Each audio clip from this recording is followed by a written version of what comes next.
राजकीय पोळी भाजणारे राज ठाकरे आमिरच्या तिसऱ्या लग्नात तिन्ही लग्न हिंदू मुलींशी। राजकारणात आणि समाजकारणात जनमानसात नेत्यांचं वर्तन कायमच चर्चेचा विषय असतो, विशेषतः जेव्हा एखादा नेता स्वतःच्या राजकीय अजेंड्यासाठी किंवा विचारांसाठी आक्रमक भूमिका घेतो आणि स्वतःच्या वैयक्तिक आयुष्यात किंवा मैत्रीच्या संबंधात पूर्णपणे परस्पर विरोधी वर्तन करतो। तेव्हा सामान्य जनतेच्या आणि कार्यकर्त्यांच्या मनात अनेक प्रश्न निर्माण होतात। असाच एक विरोधाभास सध्या महाराष्ट्राच्या राजकीय वर्तुळात आणि सोशल मीडियावर अत्यंत ज्वलंत चर्चेचा विषय बनलाय।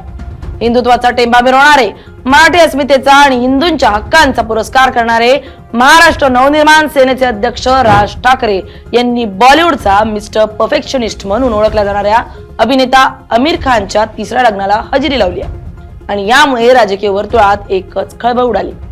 आमिर खाननं नुकतंच 5 जुलै 2026 रोजी वांद्रे येथील आपल्या निवासस्थानी अतिशय खासगी आणि साध्या समारंभात गौरी स्प्रॅट हिच्याशी तिसऱ्यांदा लग्नगाठ बांधली आहे। एका राजकीय नेत्यानं त्यांचं संपूर्ण राजकारण हिंदूंच्या जीवावर चालतं, त्यांनी एका मुस्लिम अभिनेत्याच्या अशा सोहळ्याला उपस्थित राहून आनंद साजरा केल्यानं कार्यकर्त्यांमध्ये आणि सामान्य जनतेत प्रचंड संताप आणि संभ्रम निर्माण झालाय। आमिर खानच्या या तिसऱ्या लग्नाविषयी बोलायचं झाल्यास त्यानं वयाच्या 61व्या वर्षी गौरी स्प्रॅट या दीर्घकाळाच्या मैत्रिणीशी रजिस्टर पद्धतीने विवाह केला। गौरी स्प्रॅट हिच्या सोबत विवाह केल्यानंतर आमिर खानच्या आयुष्यातील हा तिसरा विवाह ठरलाय।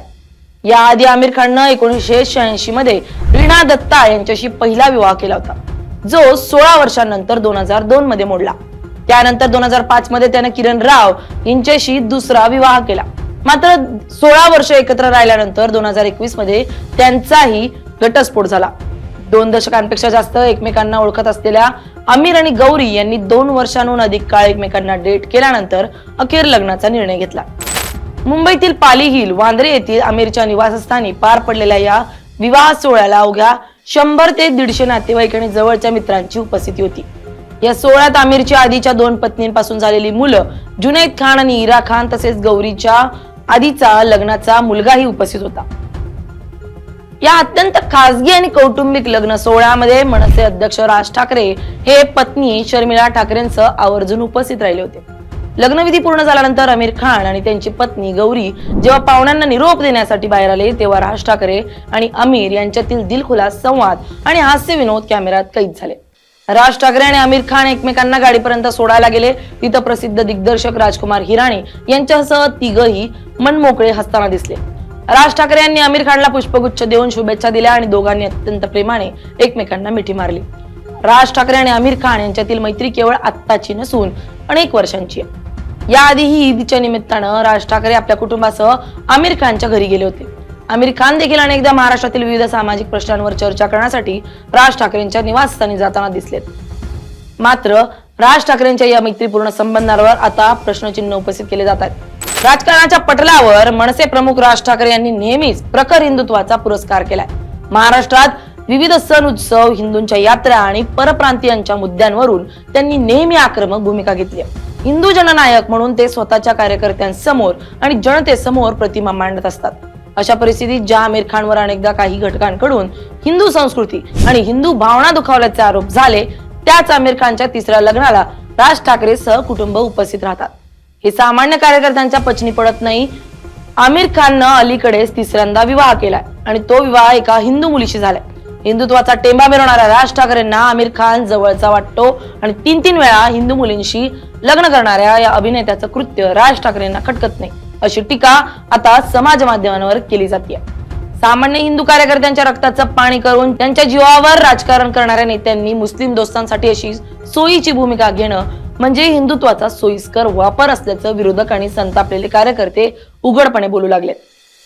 राजकारण्यांची रणनीती आणि सामान्य जनतेच्या भावना यामध्ये नेहमीच एक मोठी दरी असते। राज ठाकरे आणि आमिर खान यांच्यातील या मैत्रीचा विषय निघाल्यावर सामान्य कार्यकर्त्यांनी विचार करण्याची वेळ आली आहे की तुमचा नेता काय करतोय। एका बाजूला धर्माचं रक्षण आणि हिंदू संस्कृतीचा अभिमान बाळगण्याच्या गोष्टी केल्या जातात, तर दुसऱ्या बाजूला वैयक्तिक आयुष्यात 3 वेळा हिंदू मुलींशी लग्न करणाऱ्या आणि वैवाहिक जीवनात स्थैर्य न ठेवणाऱ्या एका मुस्लिम सेलिब्रिटीच्या आनंदात सहभागी होऊन मिठी मारली जाते। कार्यकर्त्यांनी या नेत्यांच्या नादी लागून एकमेकांशी द्वेष करणं किंवा एकमेकांच्या जीवावर उठणं हा मूर्खपणा ठरू शकतो। नेत्यांच्या अशा दुटप्पी धोरणामुळे सामान्य लोकांमध्ये कटुता निर्माण होते, मात्र नेत्यांचे वैयक्तिक संबंध आणि हितसंबंध अबाधित राहतात। म्हणूनच राजकीय नेत्यांच्या या खायचे दात आणि दाखवायचे दात वेगळे असतात हे वास्तव आता कार्यकर्त्यांना आणि जनतेला समजून घ्यावं लागेल। आमिर खानच्या या तिसऱ्या लग्नावरून निर्माण झालेल्या वादानंतर सोशल मीडियावर नेटिझन्स आणि राजकीय कार्यकर्त्यांनी संताप व्यक्त केलाय। राज ठाकरेंसारख्या प्रखर हिंदुत्ववादी नेत्यानं अशा सोहळ्याला हजेरी लावल्यामुळे त्यांच्यावर थेट टीका केली जाते। अनेक कार्यकर्त्यांनी जाहीरपणे विचारलंय की जर राज ठाकरे हिंदूंचे नेते आहेत तर ते तीन हिंदू मुलींशी लग्न करणाऱ्या अभिनेत्याच्या लग्नात मटण हंडी हादडायला कसे गेले होते। राजकारण्यांचं वर्तन हे सामान्य जनतेसाठी एक आदर्श असायला हवं, परंतु जेव्हा नेते स्वतःच्या स्वार्थासाठी आणि वैयक्तिक मैत्रीसाठी तत्वांचा बळी देतात तेव्हा जनतेचा लोकशाहीवरील आणि राजकारण्यांवरील विश्वास उडू लागतो। धर्माच्या नावावर मतांचं राजकारण करायचं आणि ऐन वेळी मुस्लिम दोस्तांसाठी सोयीची भूमिका घ्यायची हा राजकीय नेत्यांचा फार जुना खेळ झालाय। कार्यकर्त्यांनी नेत्यांच्या अशा बोलतापांना बळी न पडता स्वतःच्या विवेक बुद्धीचा वापर केला पाहिजे आणि नेत्यांच्या अशा खोट्या आणि सोयीस्कर भूमिकेला विरोध केला पाहिजे असा सूर आता उमटू लागलाय। या नेत्यांच्या नादी लागून सामान्य जनतेनं किंवा कार्यकर्त्यांनी आपापसात वैर निर्माण करून घेणं किंवा एकमेकांची दुश्मनी घेणं अजिबात योग्य नाहीये। नेत्यांचं वैयक्तिक जीवन आणि राजकीय भूमिका या पूर्णपणे वेगळ्या असतात। जेव्हा सत्तेची किंवा मैत्रीची वेळ येते तेव्हा सारे राजकीय मतभेद आणि धार्मिक भिंती विसरून हे नेते एकत्र येतात, परंतु सामान्य कार्यकर्त्यांना मात्र धर्माच्या किंवा जातीच्या नावावर भडकवून एकमेकांच्या अंगावर सोडलं जातं।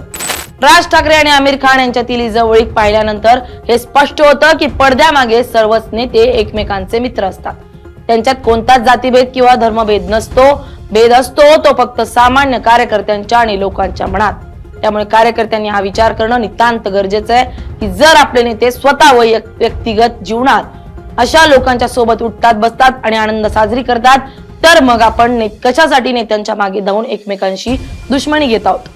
राजकारणात नेता नेताच असतो, सामान्य जनतेला केवळ राजकीय पोळ्या भाजण्यासाठी वापरून घेतलं जातं। हिंदुत्वावरती राजकारण करणाऱ्या राज ठाकरेंना आमिर खान जवळचा वाटतो, कारण बॉलिवूड मधील ग्लॅमर आणि श्रीमंती ही राजकारण्यांना कायमच आकर्षित करत असते। आमिर खाननं 3 हिंदू मुलींशी लग्न केलं आणि त्यातील 2 मुलींना तलाक दिले, यांचं राज ठाकरेंना काहीच वावडं नाही वाटत। नेत्यांच्या या अशा वर्तनामुळे सर्वसामान्य कार्यकर्त्यांच्या मनात प्रचंड चीड निर्माण झाली आहे। एकीकडे हिंदू धर्माचा अभिमान बाळगायचा आणि दुसरीकडे स्वतःच्याच धर्मातील मुलींशी वारंवार विवाह करणाऱ्या आणि नंतर त्यांना घटस्फोट देणाऱ्या व्यक्तीच्या आनंदात सहभागी व्हायचं ही कोणती हिंदू संस्कृती आहे असा प्रश्न विचारला जातोय। नेत्यांचं हे वर्तन त्यांच्या दुटप्पीपणाची साक्ष देतं। राजकारणात येऊन नेत्यांनी जनतेच्या कल्याणासाठी काम करणं अपेक्षित असतं, मात्र इथं तर नेते केवळ स्वतःच्या मौज मजेसाठी आणि सेलिब्रिटी मित्रांच्या लग्न समारंभात नाचण्यासाठी वेळ काढतायत, हे लक्षात ठेवा। Bureau report, LS Marathi.